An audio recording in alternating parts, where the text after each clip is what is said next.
دوستوں، ہماری دنیا کا 71% حصہ سمندری پانی پر مشتمل ہے۔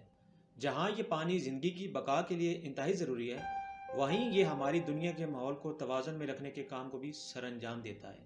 لیکن اگر یہ سمندر سونامی کی شکل اختیار کر لے تو ان سے بڑا دشمن انسان کے لیے شاید ہی کوئی دنیا پر ہوگا۔ دوستوں، ویڈیو میں آگے بڑھنے سے پہلے چینل کو سبسکرائب کریں۔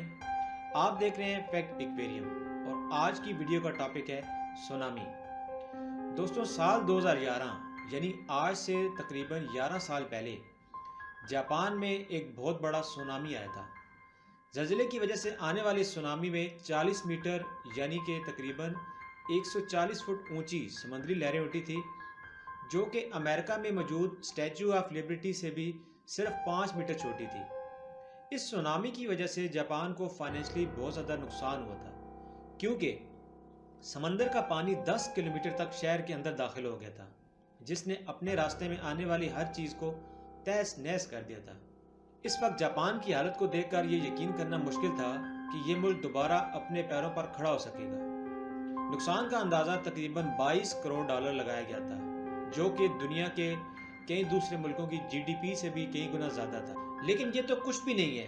ہماری قدرت اپنے اندر ایسے رازوں کو چھپائے بیٹھی ہے جو انسان کی عقل سے کہیں بڑے اور حیران کن ہیں۔ جاپان میں آنے والے سونامی کو ایک ریگولر سونامی کہا جاتا تھا، جو کہ سمندر کے اندر زلزلے آنے کی وجہ سے پیدا ہوا تھا۔ سمندر میں کوئی بڑی چیز فورس کے ساتھ گرنے سے بہت بڑی لہر پیدا ہوتی ہے۔ اس طرح بننے والے سونامی کو میگا سونامی۔ آج سے تقریباً 60 سال پہلے 1963 میں اٹلی میں آنے والے سونامی کو میگا سونامی کا نام دیا گیا تھا۔ دراصل ہوا کچھ یوں تھا کہ اٹلی کے شہر وینس سے تقریباً 100 کلومیٹر دور اٹلی کی حکومت بہت بڑا ڈیم بنا رہی تھی، جو اپنے وقت کا سب سے اونچا ڈیم تھا۔ ڈیم کی تعمیر کے دوران انجینئر سے ایک بہت بڑی غلطی ہو گئی تھی کہ جس پہاڑ پر ڈیم کی تعمیر کی جا رہی تھی اس پہاڑ کی بنیادیں بہت کمزور تھی، جس کی وجہ سے اکثر پہاڑ سے چٹانیں اور پتھر وغیرہ ٹوٹ کر ڈیم کے تالاب میں گر جاتے تھے۔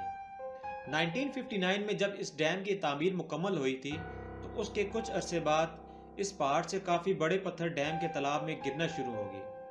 یہ ایک بہت خطرناک بات تھی، لیکن اٹلی کی حکومت نے اس وارننگ کو سیریسلی نہیں لیا۔ موقع پر موجود انجینئرز نے حالات کو دیکھتے ہوئے ڈیم کے پانی کا لیول کم کر دیا تھا تاکہ پہاڑ کے پتھروں کے گرنے کی وجہ سے ڈیم کو کوئی نقصان نہ ہو، لیکن آخرکار وہی ہوا جس کا ڈر تھا۔ پہاڑ کا ایک حصہ اچانک ٹوٹ کر ڈیم میں گر گیا، جس کی وجہ سے انجینئرز کی کیلکولیشن سے بھی 10 گنا بڑی لہر پیدا ہوئی۔ حیران کن طور پر ڈیم کے ریزروائر سے تقریباً 840 فٹ اونچی لہریں پیدا ہوئی، جو کہ دنیا کی سب سے بڑی بلڈنگ برج خلیفہ کی 1/4 اونچائی کے برابر تھی۔ پہاڑ کے ڈیم میں گرنے کی وجہ سے ڈیم کے ریزروائر میں بہت بڑا گڑھا بن گیا، جو کہ 80 میٹر چوڑا اور تقریباً 200 میٹر گہرا تھا۔ اتنی بڑی لہر پیدا ہونے کے بعد یقیناً نقصان تو ہونا ہی تھا، لیکن یہ ڈیم چونکہ پہاڑ پر موجود تھا تو لہر کا رخ نیچے موجود آبادیوں کی طرف ہوا۔ اس میں سونامی کی وجہ سے اس رات تقریباً 2000 لوگ اپنی جانوں سے ہاتھ دھو بیٹھے۔ اگر آپ سوچ رہے ہیں کہ یہ دنیا کا سب سے بڑا میگا سونامی تھا تو آپ یقیناً غلط ہیں، کیونکہ 1958 میں الاسکا میں آج تک کی دنیا کے سب سے بڑا سونامی آیا تھا۔ سونامی کی اصل وجہ دراصل ایک خوفناک زلزلہ تھی۔ زلزلے کی وجہ سے یہاں پر موجود بہت سے پہاڑ اپنی جگہ سے سرک گئے تھے، جس کی وجہ سے پہاڑوں کے بڑے بڑے حصے پانی میں گرنے کی وجہ سے 1700 فٹ اونچی سمندری لہریں پیدا ہوئی تھی۔ ان کی وجہ سے کئی 100 کلومیٹر تک کا ایریا برباد ہو گیا تھا اور کروڑوں درخت جڑوں سے اکھڑ گئے تھے۔ حالانکہ یہ سیلاب تاریخ میں آئے سونامی سے کم خطرناک تھا۔ تاریخ کی بات کی جائے تو قدیم دور میں اس سے بھی بڑے بڑے سونامی آتے رہے ہیں۔ ہوائی کے ایک آئس لینڈ سے ملنے والے ایویڈنس ہمیں یہ بتاتے ہیں کہ آج سے قریباً 1.5 کروڑ سال پہلے یہاں پر موجود سمندر میں ایک آتش فشاں پہاڑ کا آدھا حصہ گر گیا، جس کی وجہ سے تقریباً 2000 فٹ اونچی لہریں پیدا ہوئی تھی، جس نے اس ایریا کے آس پاس موجود تمام علاقوں کو پانی میں کئی 100 فٹ ڈبو دیا تھا۔ لیکن کیا یہ دنیا میں آیا سب سے بڑا سونامی تھا؟ یقیناً ایسا نہیں ہے، کیونکہ زمین پر آیا سب سے بڑا سونامی تقریباً 6.5 کروڑ سال پہلے تھا، وہ بھی اس ایسٹرائڈ کی وجہ سے جس نے زمین سے ڈائناسورز کا وجود ختم کر دیا تھا۔ یہ ایسٹرائڈ زمین کے گلف آف میکسیکو کے ایریا میں ٹکرایا تھا۔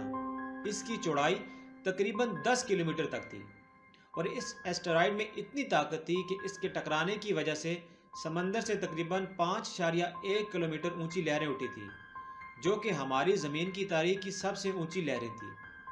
لیکن جو تاریخ میں ہوا سو ہوا، اس کے بعد دوبارہ ہونے کے امکانات بہت کم ہیں۔ لیکن قدرت کے رازوں کو آج تک کوئی نہیں سمجھ سکا، اس لیے مستقبل میں کیا ہوگا کچھ نہیں کہا جا سکتا۔ ویڈیو پسند آئی تو چینل کو سبسکرائب کریں اور ویڈیو کو لائک اور شیئر ضرور کیجیے گا۔ ملتے ہیں آپ سے اگلی ویڈیو میں، تب تک کے لیے